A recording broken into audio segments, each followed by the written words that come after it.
Gubernur Jawa Tengah Ahmad Lutfi mengunjungi lokasi longsor di Desa Cibenying, Cilacap, Jawa Tengah. Lutfi meminta tim SAR untuk fokus melakukan pencarian korban. Gubernur Ahmad Lutfi mengunjungi lokasi longsor di Desa Cibenying, Cilacap, Jawa Tengah. Dalam rapat koordinasi operasi SAR, Ahmad Lutfi meminta petugas SAR gabungan untuk fokus melakukan pencarian korban. Lutfi juga meminta tim SAR untuk terus memantau dan memberikan informasi terkait kondisi cuaca selama proses pencarian kepada para keluarga korban. Selain itu, tim SAR juga diminta untuk tetap siaga akan adanya potensi longsor susulan.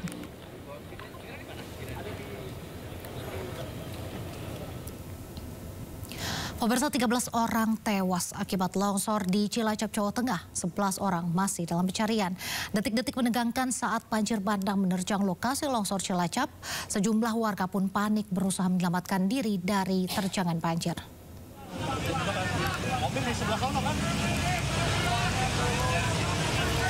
Tim gabungan dari Basarnas, SAR, serta para jurnalis yang berada di posko bencana longsor di Desa Cibenying, Cilacap, Jawa Tengah berlarian menyelamatkan diri.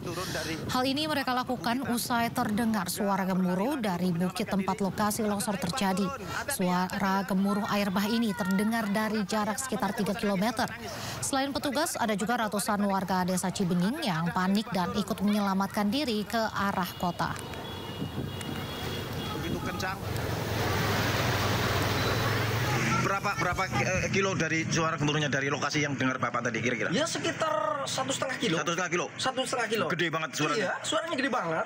Makanya kami dari tim relawan juga kan disuruh keluar semua. Karena kita posko di situ. Jadi saya mau izin, makanya saya suruh yang lainnya suruh evakuasi. Kalau kita menolong malah kejebak kan nggak mungkin. Jangan sampai seperti itu kan Pak. Ya makanya kami arahkan kemari semua. Semua desa dikosongkan tadi? Dikosongkan semua. Baik termasuk balai desa, posko? semuanya posko, semua steril. Oke. Alat-alat juga udah dibawa sini. Gitu. Sejumlah warga Majenang tidak kuasa melihat kondisi rumah mereka yang rata dengan tanah. Pencarian hari ketiga pun membuahkan hasil dengan penemuan 3 jasad yang merupakan satu keluarga. Sorry. 2 hari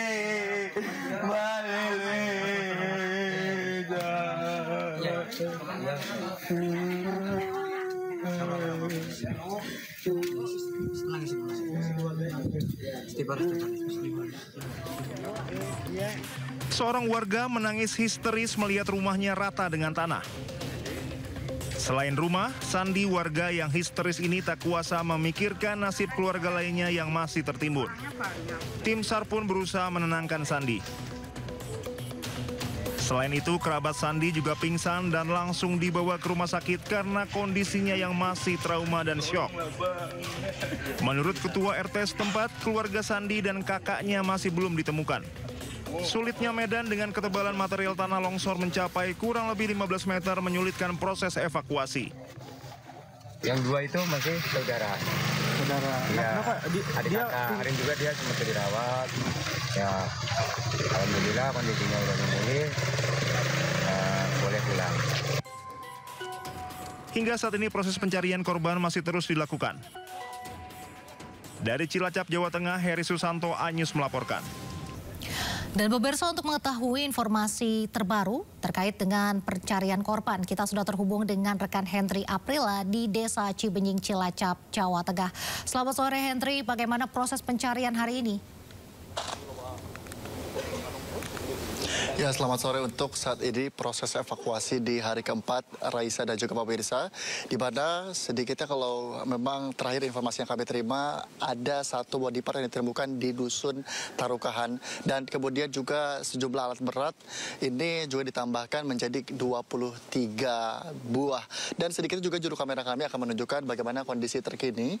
Raisa, memang kalau untuk proses evakuasi dari tim SAR gabungan yang disampaikan ini dimulai dari pukul 7.30 waktu Indonesia Barat di pagi hari dan diselesaikan pada pukul 4.30 sore hari waktu Indonesia Barat. Tandanya untuk saat ini proses evakuasi sudah diselesaikan karena mengingat dari kondisi cuaca juga sudah mulai gelap.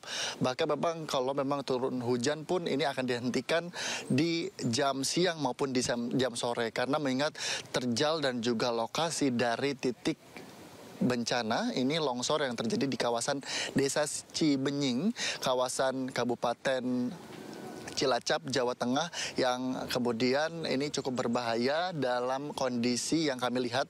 Ini juga tanah yang masih bergerak.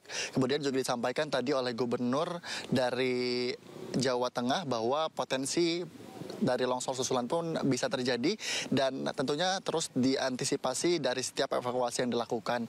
Nah, untuk informasi berkaitan dengan jumlah dari korban yang masih belum ditemukan, sekiranya ada 11 korban lagi yang masih belum ditemukan.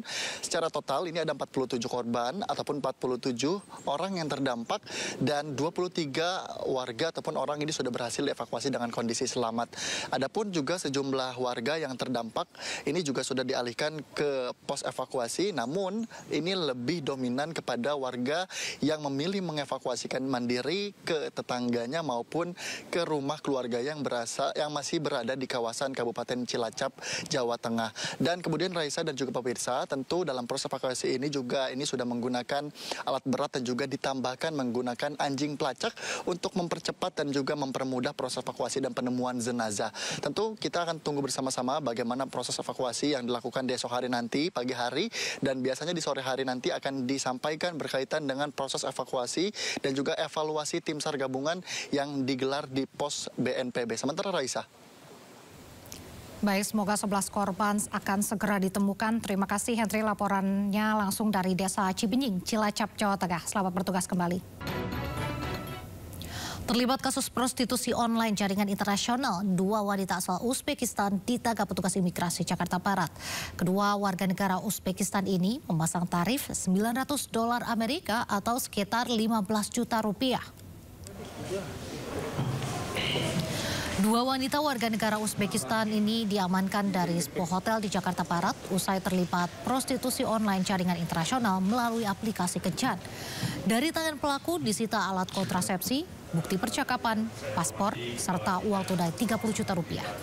Untuk sekali kencan, kedua wanita Uzbekistan ini memasang tarif $900 Amerika atau sekitar 15 juta rupiah. Menurut petugas, kedua pelaku menyalahi aturan keimigrasian dengan menggunakan izin tinggal untuk bekerja di Indonesia. Kedua warga negara Uzbekistan ini terancam dideportasi dan denda 500 juta rupiah. Petugas imigrasi masih memburu 1 orang yang diduga mucikari dari kedua PSK tersebut.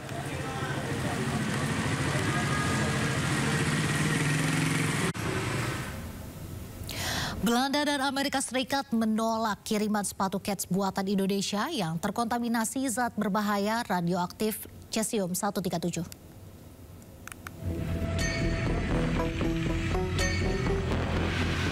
Satgas Penanganan Bahaya Radiasi Radionuklida CS137 mengonfirmasi adanya temuan radioaktif berbahaya pada sepatu yang diekspor ke Amerika Serikat.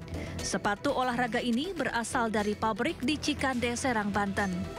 Sebelumnya, Kementerian Perindustrian juga mengonfirmasi Bea Cukai Belanda menemukan sepatu kets asal Indonesia yang terpapar zat radioaktif cesium-137. Badan Pengawas Tenaga Nuklir atau BAPETEN kemudian melakukan dekontaminasi menyeluruh terhadap pabrik milik 24 perusahaan yang terkontaminasi radiasi cesium-137. Kini pabrik-pabrik itu telah dinyatakan bersih. Terkait dengan informasi yang beredar mengenai daftar fasilitas industri yang terkontaminasi cesium-137, seperti yang sudah kami sampaikan sebelumnya bahwa semua fasilitas tersebut telah dilakukan dekontaminasi dan dinyatakan clear and clean. Semuanya ya, sudah saya tegaskan beberapa kali di sini. Dalam kadar ringan, memakai sepatu terpapar radioaktif bisa mengakibatkan iritasi kulit. Sementara dalam paparan jumlah besar dan berulang, bisa menimbulkan luka bakar hingga meningkatkan risiko penyakit kanker. Dari Jakarta, Rani Sanjaya, iNews melaporkan. Akibat sakit dan sulit berjalan usai operasi, seorang lansia di Kabupaten Maros, Sulawesi Selatan terpaksa dievakuasi dari rumahnya oleh tim SAR gabungan Polda Sulawesi Selatan.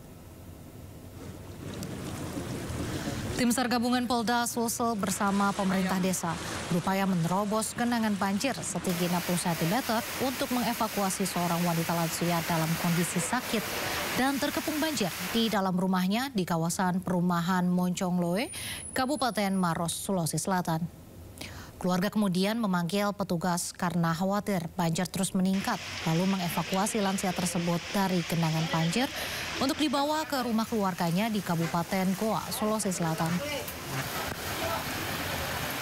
Berdasarkan permintaan dari pihak keluarga untuk mengevakuasi pasien, artinya supaya bisa mendapat tempat yang lebih baik.